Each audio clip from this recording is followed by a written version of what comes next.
వద్దంటే ఇంటలేడు కదా, పోతా అంటే పోతానే అంటున్నాడు. పెయ్యి గడ్డగట్టేటట్టు సలి పెట్టవట్టే.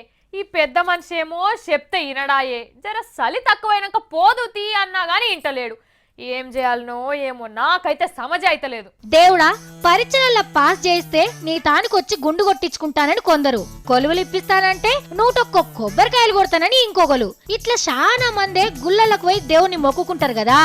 ఇగో అచ్చం గట్లనే చేవెళ్ళే ఎమ్మెల్యే యాదయ్య సార్ కూడా తిరుపతి ఎంకన్నకు మొక్కుకున్నాడట. నీ సల్లని సూపుతోని అసెంబ్లీకి పంపిస్తేవంటే నీ 7 కొండల దాకా నడుచుకుంటాస్తానని ఎంకన్నకు మాటిచ్చిందట. మరి గెలిసి కూడా 6 నెలలు దాటిపాయే.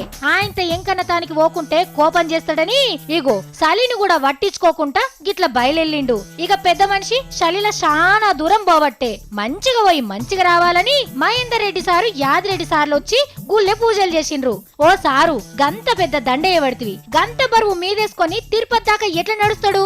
యాదయ్య సారు మెల్లగా మెల్లగా తొలిసూరు దినమని సాగనంపతందుకు గింత మంది వచ్చిండ్రు గాని రేపటి కాంచెలు ఎంతమంది ఉంటారో ఏందో. అయినా దేవుణ్ణి మళ్ళేమని మొక్కుకుంటావు సారు? తాపతాపకు ఈ మంత్రి కొలు వచ్చేటట్టే చూడమని కోరుకుంటావా ఏంది? అయినా సారు, మళ్ళోపారి గంత దూరం నడుచుకుంటా ఏం పోతావు గాని మన యాదగిరి నరసన్న పేరు మిన్నే యాదయ్య అని పేరు పెట్టుకున్నావు కాబట్టి మళ్ళొచ్చే ఎలచ్చల్ల గెలిస్తే యాదగిరి గుట్టకొస్తానని మొక్కుకో, జల్లిన పోయి రావచ్చు.